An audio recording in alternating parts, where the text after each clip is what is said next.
Assalamualaikum warahmatullahi wabarakatuh. Halo sahabat Araniri TV, balik lagi nih di program Suaraku Ceritaku bersama saya Tengku Putri Isna. Nah, saat ini kita balik ke program Suaraku Ceritaku dengan tema yang berbeda, yaitu anak rantau menyambut bulan puasa. Kira-kira gimana ya? Ikuti terus program ini. Nah, sahabat Araniri TV, saat ini saya tidak sendirian. Saat ini saya berada di Lab Araniri TV dengan narasumber yang sangat berbeda dari program-program sebelumnya. Saat ini saya sedang berada bersama Abang Sugeng Warisno. Mungkin nanti Abang bisa memperkenalkan diri dulu sebelumnya, Bang. Kita sapa-sapa dulu sahabat Araniri TV yang sedang menonton program kita. Halo sahabat Araniri sekalian. Perkenalkan, nama saya Sugeng Warisno. Saya dari Fakultas Usuluddin dan Filsafat, Prodi Ilmu Al-Quran dan Tafsir. Nah, saya sekarang diamanahkan sebagai Ketua Umum Lembaga Dakwah Kampus Arisalah UIN Araniri Banda. Oke Bang. Nah, kan ini sesuai dengan tema kita nih, anak perantauan. Kira-kira Bang ngerantau tuh dari daerah mana nih Bang? Oke, kalau saya itu berasal dari Aceh Tamiang. Oh, dari Aceh Tamiang. Aceh Tamiang. Kira-kira daerah mana Bang? Aceh Tamiang, tepatnya di Sumiayu. Oke. Agak pelosok sih. Agak pelosok, saya juga kurang tahu ya. Tapi kan Abang ini namanya Sugeng Warisno. Apa ada keturunan Jawanya atau kayak gimana Bang? Oke, ini saya cerita ya tentang. Oh, boleh. Cerita dikit. Kalau secara keturunan ya saya orang asli Tamiang ya, orang Melayu ya. Mungkin kenapa nama saya sedikit Jawa, karena mungkin sedikit kisah singkatnya itu ada sahabat ayah saya yang beliau itu tidak memiliki anak laki-laki. Sedangkan namanya itu sudah disimpan nih lama-lama. Nah, rupanya nggak dapat anak laki. Terus dia pengen kasih namanya ke ayah saya. Lalu namanya ke saya jadinya. Gitu. Oke, berarti Abang juga anaknya ayah teman. Iya betul, ayah angkat lah bahasanya. Oke Bang, kita lanjut aja, kita langsung aja ke tema kita tadi, yaitu anak perantauan. Gimana persiapan Ramadan sebagai anak perantauan? Abang kira-kira udah merantau di Banda Aceh ini berapa tahun? Oh, kalau saya itu mulai tahun 2022 ya, berarti hampir 3 tahun ya. Iya betul sekali. Cukup lama ya, berarti udah melewati 3 kali bulan Ramadan di sini. Iya. Ya. Betul. Kan 3 tahun itu 3 kali bulan Ramadan itu kan bukan hal yang sangat singkat ya Bang ya, karena pasti ada struggle-nya atau apanya. Kira-kira tantangan apa nih yang Abang rasakan selama 3 kali Abang Ramadan di Banda Aceh ini sebagai perantau? Oke, kalau bilang tantangan ya mungkin pertama ya kita sebagai anak rantau, mungkin ketika masuk bulan puasa tuh kita merasa kayak berbeda ya vibe-nya itu. Ya walaupun vibe-nya tetap Ramadan ya, tapi yang dulu kita bersama keluarga, sekarang kita udah sendiri, buat sendiri, semua sendiri, bahkan sahur pun kita kan nggak menentu ya, gitu. Terkadang, nah itu sebagai satu hambatan yang pertama ya. Lalu yang kedua mungkin, nah kita juga ini kan mahasiswa nih nggak pulang nih kampung ya kan. Tertentu kita harus persiapin itu nggak hanya segi ibadah kita, juga bagaimana caranya kita seimbangin nih antara kuliah dan juga ibadah kayak gitu. Berarti ya kan Mbak, kayak misalnya anak rantau itu kan sahurnya tuh nggak nentu, buka puasa juga nggak nentu. Apalagi kalau misalnya di rumah kan kita kayak buka mata pas sahur kita langsung ngelihat makanan dari sajiin. Betul. Sedangkan kalau misalnya di perantauan kayak kita harus masak atau nggak nyari lauk sendiri. Nah kan Bang, kita kan kuliah di UIN kan ya. Nah UIN itu kan pasti rata-rata ada pasti sekolah atau enggak kampus mata kuliahnya itu yang ikut juga masuk di bulan puasa. Nah cara Abang sendiri untuk menyeimbangi antara akademik dengan puasa itu kayak gimana? Oke, baik. Seperti yang saya katakan tadi, bahwasanya ya kita ini perlu membuat hal atau langkah-langkah untuk kita menghadapi bulan puasa ini. Yang tentunya yaitu dari segi menyeimbangkan nih antara akademik dan juga ibadah. Kalau saya pribadi ya, harus yang pertama itu adalah persiapan dari awal-awal lagi. Nah, contoh nih seperti ini nih. Kebanyakan mahasiswa itu kalau udah bulan puasa itu membuat sistem SKS, apa tuh? Sistem kebut semalam, iya kan? Kirain SKS yang mata kuliah itu. Itu singkatan. Nah, jadi kalau bisa itu kita persiapkan ya, jangan sampai mepet di waktu esok mau dikumpulkan, hari malamnya baru dikerjakan itu. Dan lalu yang kedua bagi saya itu adalah gimana caranya kita itu membuat sistem metode belajar. Kalau saya pribadi, kalau memang itu udah menghendaki atau masuk bulan Ramadan, itu kita bagi belajarnya. Kalau saya pribadi, kakak, itu saya sering belajar itu di waktu maghrib dan waktu subuh. Nah, kenapa? Iya. Dan juga dalam hadis kan dikatakan nih, barang siapa yang belajar di waktu maghrib waktu subuh, itu tingkat kecerdasan itu naik 85%. Pantes lah, saya ini naik lah kayaknya. Insya Allah, coba. Abang juga kelihatan muka-mukanya emang selalu belajar di waktu subuh dan maghrib. Masya Nah, Allah. untuk sahabat Araneri TV bisa diikuti tips abang ini. Jangan lupa belajar di waktu sebelum subuh ya bang, sebelum Betul. subuh ya. Habis itu sama setelah maghrib. Jadi kita bisa menyeimbangi hal itu ya bang ya. Terus sekarang udah 3 kali nih. Berarti Lebaran itu masih stay di sini atau pulang? Kalau Lebaran biasanya kita udah pulang kampung ya. Oh, Juga iya. ikuti dari kalender akademik ya.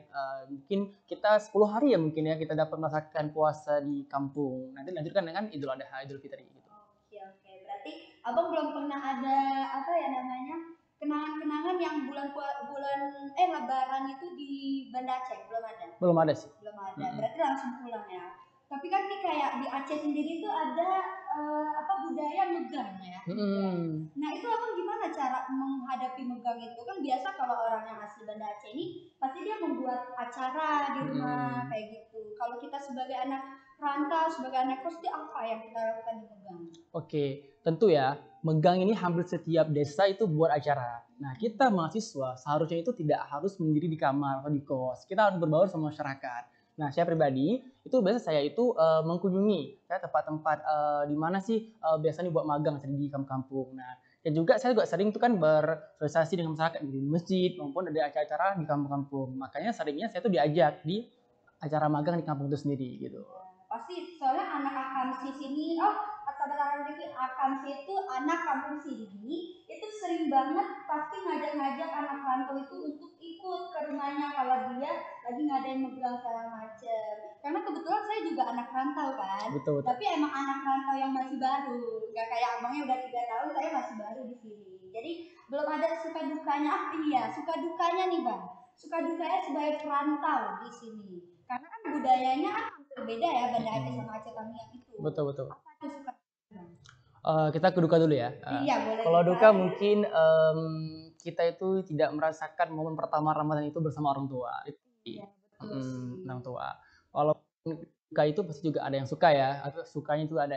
Kalau sukanya itu adalah walaupun kita tidak bersama orang tua,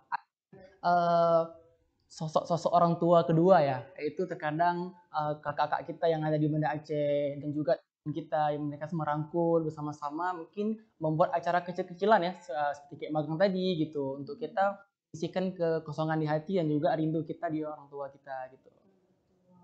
Karena kalau misalnya kita ngomongin dukanya ke orang tua atau kayak gimana itu sedih juga ya bang. Sedih, betul.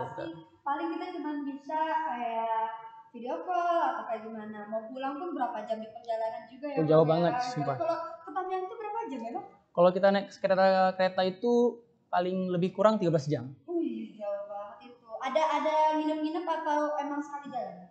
Pastinya ada nginep. Biasanya saya itu berhenti hanya di waktu salat zuhur dan asar aja. Oke.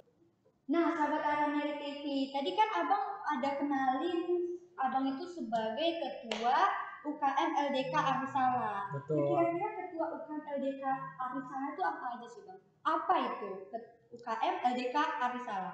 Oke, LDK Arisala itu adalah sebuah UKM ya, yaitu singkatan daripada Lembaga Dakwah Kampus. Nah, kebetulan juga ini kami ada kegiatan di bulan puasa nanti. Oh, apa itu bang? Nah, kegiatan itu kami namakan dengan Festival Ramadan. Nah, alhamdulillah nih Kak, tadi kami baru sempat duduk juga berbincang dengan Pak Warik 3, Pak Mursyid ya. Beliau sangat mendukung nih kegiatan kita. Dan ada beberapa kegiatan yang kami rancangkan dan itu sudah di-ACC oleh beliau. Oh, alhamdulillah.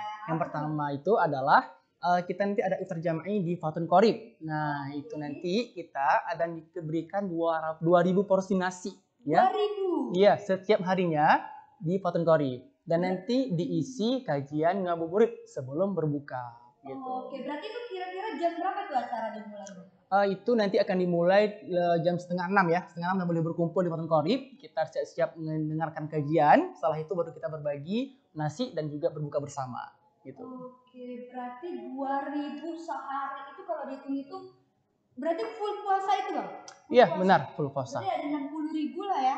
Iya betul, dikalikan. Wah, itu banyak sekali. Berarti selain buka puasa ada apa lagi sih bang? Ada, masih banyak. Itu ada 4 ya. Yang kedua itu adalah berbagi takjil.